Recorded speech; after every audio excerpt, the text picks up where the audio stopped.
l'actualité et les passionnés de foot, les supporters de Lyon et de Saint-Etienne attendent le derby avec beaucoup d'impatience. Ce sera la semaine prochaine sur Canal. On l'attend avec d'autant plus d'impatience qu'au match aller début novembre, il y avait eu des débordements sur le terrain avec notamment cette rupture des ligaments croisés pour un Stéphanois.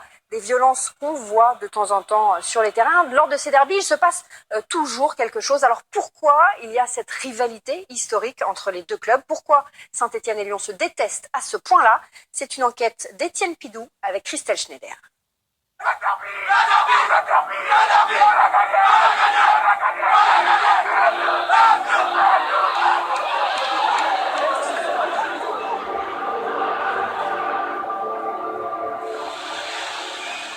Ce match est différent parce que c'est un match c'est plus qu'un match de foot en fait. Tout est excusable sur le terrain dans le derby parce qu'on te demande d'aller loin. On dit tout le temps Saint-Étienne, ville ouvrière, Lyon, les villes des Lumières. Pedro, pied gauche. Oui, sur la ligne. Lacazette, Le triplé pour Alexandre Lacazette. C'est l'honneur de la famille, c'est l'honneur du club, c'est l'honneur des supporters, c'est l'honneur d'une ville. Pétard et fusée donnent vraiment sa grande dimension à ce derby. On se lançait un peu des vannes de temps en temps, à travers les journaux, les trucs comme ça. Pendant 10 ans, on les a effacés des tablettes. C'est la fin du match, d'une grande rencontre. Elle a tenu toutes ses promesses. Les gens ne voyaient qu'une chose, c'est le tableau d'affichage à la fin. Moi qui suis pas issu de la région, je me disais mais c'est dingue quoi.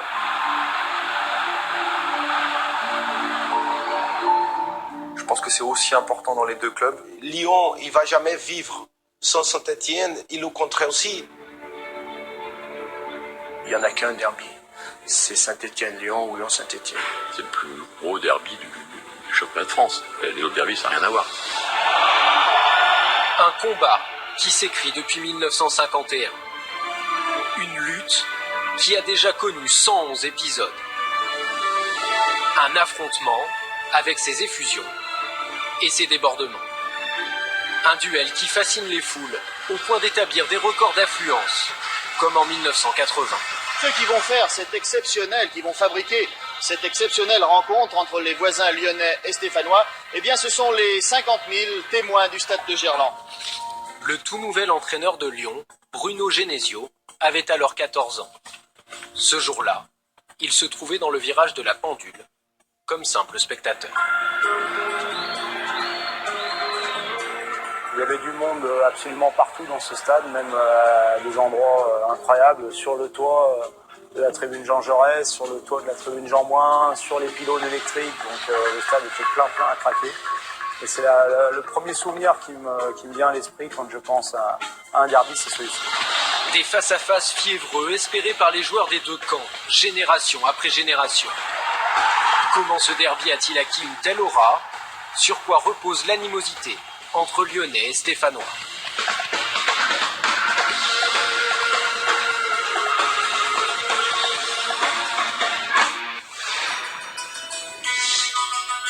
50 km. La distance entre Geoffroy Guichard et Gerland, les scènes principales des derbys Lyon-Saint-Etienne. Une proximité qui génère une cohabitation forcée. C'est à Lyon que l'ancienne gloire stéphanoise Hervé Revelli s'invite parfois derrière le bar du restaurant familial, malgré les photos d'époque à l'intérieur et un nom sans équivoque, le Petit Vert. Ce jeudi midi, il accueille deux anciens joueurs de l'OL, Serge Bex et Christophe Breton. Je l'avais dit tout à l'heure.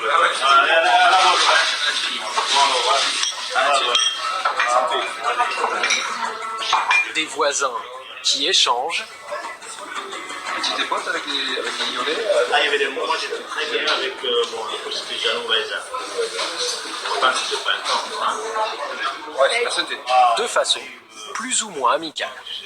Même quand il n'y a pas de match, on est en rivalité contre les Stéphanois. Quand on croise des Stéphanois, voilà, on klaxonne. On sent vraiment, pas une haine, mais un sentiment très bizarre. Il y a l'envie de titiller, il y a l'envie de chambrer. Un rapprochement qui génère un match à part, jusque dans le voyage chez l'adversaire.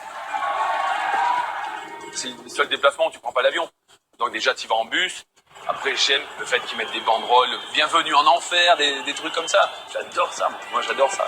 Quand tu arrives là, près des stades, toute cette inimitié, cette rage qu'il peut y avoir, des fois cette haine qu'il peut y avoir, ça galvanise. C'est un moment un peu particulier, cette arrivée en bus quand on arrive aux abords du stade. C'est vrai que c'est là où on se rend compte, c'est assez impressionnant. Te faire caillasser quand t'arrives, alors c'est pas drôle, hein, on est d'accord, mais j'ai jamais eu peur.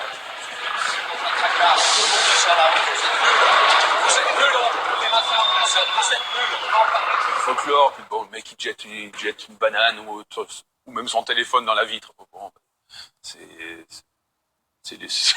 tant pis pour son téléphone, quoi. C'est tout. 50 km à faire pour passer aussi d'une culture à l'autre. Une opposition résumée par cette banderole brutale, brandie par les Lyonnais un soir de derby. Pour nous, c'était les pauvres contre les riches, on va dire. Alors, on va le situer comme ça. Lyon, pour nous, c'était un peu Paris, hein, c'était à grande ville.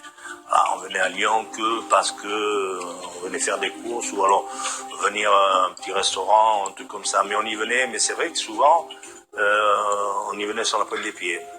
Je préférais aller peut-être du côté de Valence, un peu comme ça. Les besogneux contre les bourgeois, les travailleurs, dans l'ombre de la ville des Lumières. Je dis toujours, bon, c'est la grande banlieue lyonnaise. Ils resteront ça. Sur le terrain, pourtant, pendant des décennies, le rapport de force semble bien différent, résumé par un slogan prononcé dès les tout premiers derbys. C'était le président de l'Est Saint-Étienne des années 50, Pierre Fourand, dont une tribune porte son nom, qui avait sorti cette phrase choc qui a été reformulée dans le temps après par Roger Rocher. Et Roger Rocher avait d'autres phrases également, qui voyait Lyon dans le rétroviseur, que Saint-Étienne était la locomotive et Lyon représentait les wagons. Lyon, victime de la grandeur de Saint-Étienne. C'est au trésor. Une période qu'a subi Yves Chauveau, gardien de but de l'OL du milieu des années 60 au début des années 80. Celle-ci notamment, on voit pas trop, c'est un match retour sous la neige, ça devait être au mois d'avril ou mars, où là on avait dû en prendre 6, il me semble. Keita fait une ouverture sensationnelle sur la tête de Revelli, il lobe Chauveau. J'avais dit avant le match, au 5e je sortais, je quittais. Mais bon, par solidarité aux collègues, je suis resté quand même. 1969-1970, Lyon encaisse 13 buts en 2 matchs face aux Stéphanois. Un 6-0 au retour, après un 7-1 au match aller, à Gerland. On avait joué 3 jours avant contre le Bayern de Munich en Coupe d'Europe. Et bien sûr, les Lyonnais étaient à ce match le mercredi. Ils avaient dit on va leur filer une trempe parce qu'ils vont être tellement fatigués qu'on va les manger, quoi. Polny, une talonnade de Revelli. Polny inscrit le 4e. Quand on a vu le journal le lendemain et qu'ils avaient annoncé ça, on a dit on va leur montrer qu'on n'est pas fatigué, qu'on peut aller jouer tranquillement à Gerland. Et on a gagné 7-1. J'ai pris un mal de rein qui m'est resté parce qu'à force de se baisser pour aller chercher le ballon au fond des filets. Après la sortie du match, j'ai attendu dans le couloir, il y avait Fleury Dinalo qui était pas loin. Je dis si vous voulez, on n'est pas fatigué, on peut rejouer dans 3 jours. Face au clinquant Saint-Étienne, Lyon se bat avec ses armes, notamment une défense très rugueuse. Une image d'un derby, on avait parlé de rollerball. Rollerball, ça a été, je pense, le derby le plus violent de l'histoire à Gerland. Rollerball, référence à un film de science-fiction sorti en cette année 1975, le nom d'un sport futuriste ultra-violent où tous les coups sont permis. Lyon avait une défense à l'époque assez réputée, avec notamment... Bon, il ne va pas être content, mais avec Raymond... À l'époque, nous avions droit qu'à un seul remplaçant. Patrick Revelli avait pris un tacle sérieux face au Yougoslave Mihailovic. Donc Patrick était sorti sur blessure, avait été absent pendant plus de 2 mois. Gérard Janvion également, donc on avait joué à 10. Mais entre 67 et 76, les Verts empilent 7 titres de champion, pendant que l'OL se contente de 2 Coupes de France. On pouvait admirer, même moi qui étais joueur de l'autre côté, faisait chier. Mais je suis allé au stade des fois voir leur match de Coupe d'Europe, dans les tribunes. en étant joueur. Oui, en cachette. En cachette. En cachette. Habillé en vert peut-être. Non, mais voilà. Parce que à l'époque, c'était quand même le football qui était dominant. Il y avait une reconnaissance à combler, ouais, c'est sûr. Il y avait un complexe. Je le pense, bien sûr. Bien sûr, bah oui, l'épopée des Verts, on n'a jamais parlé de l'épopée de Lyon, hein, sauf maintenant. Maintenant, voilà, il y a eu une épopée lyonnaise. 30 avril 2006. Le jour où Lyon prend peut-être une revanche complète sur le rival stéphanois. Et on était déjà champion, c'était notre premier match à domicile après le titre de champion. Soirée parfaite. On est champion, on fête le titre de façon un peu décalée, on arrive maquillé. Et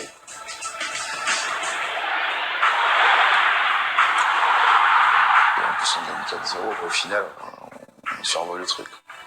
7 titres consécutifs. Pendant 16 ans, l'OL ne perd même pas un derby. Arrache des résultats favorables à la dernière minute, comme cette victoire 3-2 à Geoffroy Guichard sur un but de Sidney Govou. Ça restera un grand souvenir de ma carrière, marqué à la 91e à Geoffroy Guichard, devant tous ses potes, tout le peuple vert, c'était assez jouissif. La rivalité sportive prend corps. Un match entre le Grand Saint-Étienne et le Nouveau Lyon, comme dans cette interview de 2004 avec Robert Herbin, légende des Verts. Ce n'est pas l'Olympique lyonnais actuel qui peut faire de l'ombre au passé des Verts. Dans les tribunes, les banderoles se font de plus en plus radicales. La chasse est ouverte, tuez-les, placeront même les Stéphanois en 2007. J'étais un peu étonné avec le niveau de la rivalité. Je trouve qu'à chaque année, on dépasse un peu les limites. La rivalité s'infiltre jusqu'à des endroits sans aucun lien avec le derby, comme quand les joueurs lyonnais célèbrent leur Coupe de France en 2012.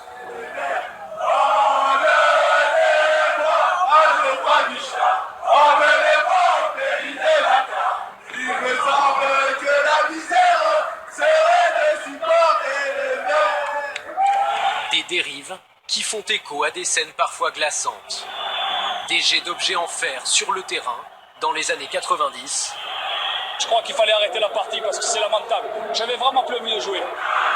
Des échanges de fumigènes entre supporters qui poussent les forces de l'ordre à utiliser des gaz lacrymogènes juste à côté du terrain, il y a quelques années.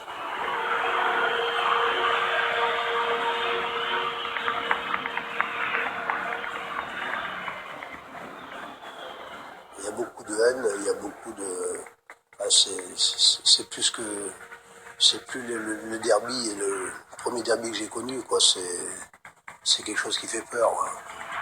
Comment ce simple match a-t-il fini par cristalliser une telle tension, bien au-delà de la rivalité sportive? Madrid, chez Grégory Coupet. Au milieu du salon de l'ancien gardien de Lyon et des Verts, une incongruité, un canapé sur lequel cohabitent les deux maillots. Ah, c'est le fauteuil de l'amitié. Voilà. On peut s'aimer. On peut porter le maillot et puis boire un verre sans problème. Pourtant, pour l'ancien Vert, l'atterrissage à Lyon pendant l'hiver 1997 n'a pas été sans turbulence. Moi, je me souviens des entraînements où à l'époque, les supporters étaient vraiment autour du terrain. Et quand je prenais un but, on me disait ça c'est un but lyonnais, c'est un enculé de Vert. Et là, tu as envie de dire mais maintenant je joue pour vous. C'est compliqué, hein, compliqué. Je pense que moi, j'ai toujours tendance, il m'a fallu bien 3 ans pour être accepté. Suspect à Lyon, désormais détesté par certains à Saint-Étienne, Coupet dispute son premier derby avec l'OL à Geoffroy Guichard en 1999. Dans l'ambiance de la soirée, les gens vont me voir avec le maillot de l'OL, donc je serai l'ennemi de la soirée. Mais je crois qu'en arrière-pensée, les gens sauront que déjà, j'ai jamais oublié Saint-Étienne. Je crois que j'ai même un peu comme Valbuena, il a eu à Marseille, j'ai eu un pendu, il me semble. Du moment qu'il est parti à Lyon, il est plus stéphanois, c'est plus possible qu'il soit stéphanois. Enfin bon, j'ai été accueilli vraiment de fort vilaine manière, on va dire. c'était la meilleure motivation qu'il pouvait me donner. Comme si un maillot comptait plus que celui qui le porte. Comme si une couleur déterminait presque une identité. Un véritable phénomène culturel, un folklore dans lequel baignent les footballeurs de la région. Même en équipe de jeunes, ce sont des matchs particuliers. On se prépare différemment. On a des sensations différentes avant le match. On a des émotions plus fortes. Donc, je dirais pas qu'on nous l'apprend. C'est quelque chose qui est ancré en nous. Déjà, sur les jeunes, ils vont jouer en U13. C'est le derby. Donc, je pense que c'est quelque chose qui est entretenu par les clubs, par les familles. Les nouveaux joueurs, dès qu'ils arrivent à Lyon, Bernard, bien sûr dans la cour, il leur disait, tu sais, dans l'année, il y a 2 matchs, il ne faut pas perdre. C'est comme ça. Quand je suis allé chercher Marcelo, Edmilson, Chris, Cassapa, tout cela, la première chose que je leur parlais dans l'avion, parce qu'on avait le temps, on avait 10-12 heures de vol, je leur parlais bien entendu des derbies. Une transmission patiente qui finit par habiter certains comme Loïc Perrin, capitaine de l'AS Saint-Étienne, formé au club. Est-ce que vous pourriez jouer un jour à Lyon? C'est une bonne question, ça. Non, c'est trop compliqué pour moi. Pourquoi? Parce que je me vois pas trahir Saint-Étienne en allant à Lyon. Un phénomène identitaire, une tension exponentielle à l'approche du match. Tenez, monsieur le président, je vous laisse vous adresser. Oui, vous savez faire. Demain, il y a un grand match. Un match contre qui?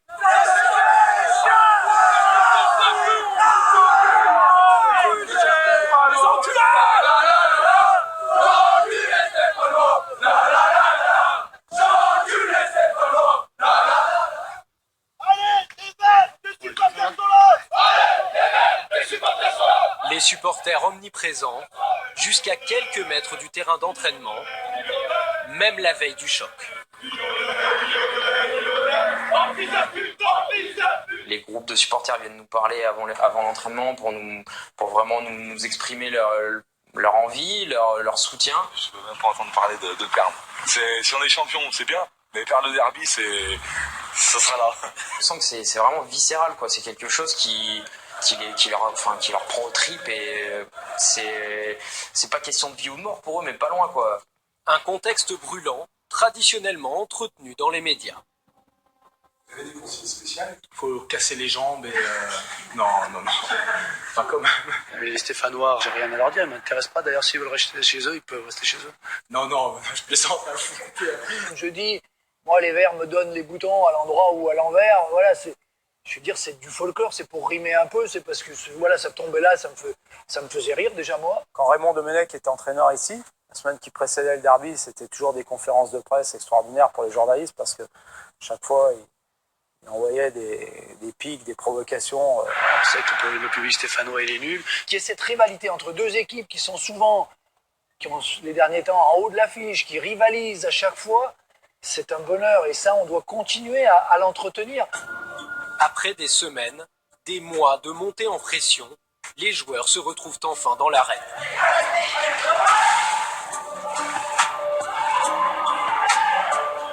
Un paroxysme d'émotion propice aux états seconds. Je me souviens une fois, ça nous est arrivé, à un derby, on rentrait et ils passent leur chanson habituelle, celle où il y a la faute de français monumentale. J'étais avec Patrick Baldassara, on était tous les deux devant, et on s'est rendu compte qu'on chantait la chanson. Non, oui, on était pris par l'ambiance.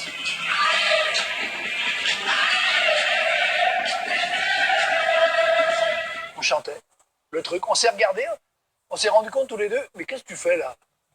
Merde. Plus que le jeu, plus que le match, c'est l'émotion, voilà, qui traverse ton corps, ton esprit, tu vois, qui t'aide à porter tes jambes. Et je vais dire une chose complètement con, mais que j'avais autant d'émotions quand c'est Lyon qui arrivait à marquer, parce que tu te mettais à leur place aussi, quoi. Des sentiments contradictoires, extrêmes. Une rencontre hors norme, plus authentique, plus brute qu'un Paris-Marseille, à croire ceux qui l'ont connu. Mais GOM, c'est pas un derby. C'est une opération commerciale qui a été montée de toutes pièces à l'époque de Tapi pour avoir une vraie concurrence. Nous, on n'a pas besoin de ça.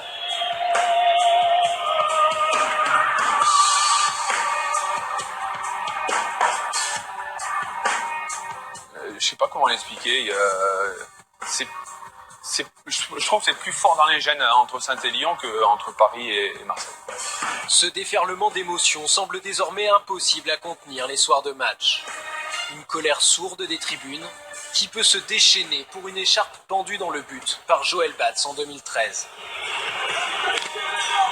Je trouve que il y a un déséquilibre qui s'est créé par certains supporters qui se trompent. Pour moi, ils se trompent.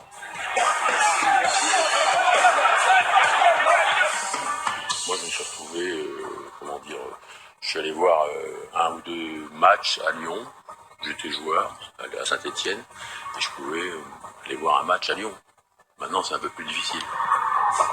Le tunnel des vestiaires, transformé en zone de conflit après le coup de sifflet final.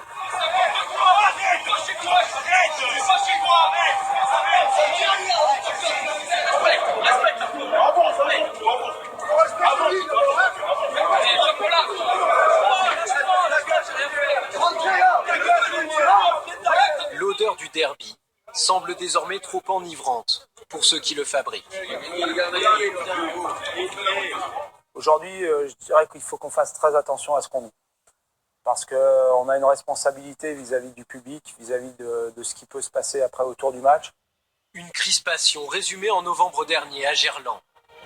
Des incidents sur le terrain. Moi, j'ai pas trop aimé le match aller là, à Lyon, où je trouve qu'il y a certains joueurs qui sont allés un peu loin. Après, ça fait partie du jeu. Des incidents après le coup de sifflet final, jusqu'au moment où les Stéphanois quittent l'enceinte lyonnaise. Je me fais des soucis. Effectivement, des derbies, Georges Beretta qui se fait agresser, qui se fait casser sa voiture. Moi, j'ai des copains avec qui on roule en vélo, qui reçoivent des déposés de plainte, leur voiture tout abîmée. Non, c'est pas comme ça que je vois le football. Les supporters, les joueurs, les clubs semblent à présent dépassés par le rituel du derby, son poids sportif et symbolique, son histoire. Aujourd'hui pris au premier degré, le folklore qui entoure ce duel peut-il subsister? Ou Lyon-Saint-Étienne est-il voué à s'édulcorer?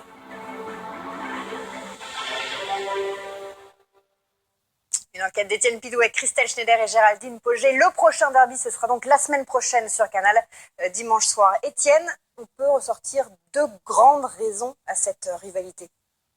Au-delà de la proximité entre les deux villes et de leurs différences sociales, la première raison, c'est l'histoire. Avec deux des clubs qui ont le plus largement dominé le football français. Lyon a d'ailleurs dû apprendre à exister dans l'ombre des Verts. La deuxième raison, c'est cette culture du derby. Une culture qui pourrait peut-être avoir un symbole ou un visage qui pourrait être Bernard Lacombe, ex-joueur de l'OL, aujourd'hui conseiller du président Aulas à Lyon, qui a quand même joué une saison à Saint-Étienne et qui transmet année après année sa passion du derby aux nouveaux joueurs lyonnais. Dis Stéphane, vous avez entraîné Lyon, vous avez vécu lors de ces derbys des matchs vraiment très particuliers. Oui, il y a une intensité qui est très forte et ce qui se passe quand vous arrivez à Lyon, je pense que ça doit être la même chose quand vous arrivez à Saint-Étienne, c'est qu'on attend le calendrier au mois de juillet, au mois de juin, au mois de juillet avec impatience et il y a deux dates qui sont marquées au fer rouge, qui sont entourées. Et voilà, ces deux dates. Et il y a aussi cette rivalité, c'est dit d'ailleurs dans le sujet avec Bruno Genesio, dans les équipes de jeunes, on prépare les joueurs déjà, il y a une intensité qui est très forte. Une haine un petit peu qui se dégage entre une équipe ou une ville, Lyon, qui est réputée bourgeoise, une équipe Saint-Étienne qui est plus ouvrière. Et donc, et cette proximité là entre les deux villes aussi, ça amène beaucoup d'intensité. Si ça prend déjà maintenant chez les plus jeunes, est-ce que vous êtes inquiet justement quand on voit l'évolution des violences, y compris sur le terrain pour les prochains derbys? Non, je pense qu'il ne faut pas exagérer non plus. Il y a quelques débordements, on l'a vu sur les banderoles, on l'a vu dans les gestes, dans le comportement, dans les paroles. Mais il y a aussi des matchs qui se sont bien déroulés également. Est-ce que vous pensez que les dirigeants des deux clubs d'ailleurs se servent de cette animosité, de cette ambiance pour galvaniser les troupes?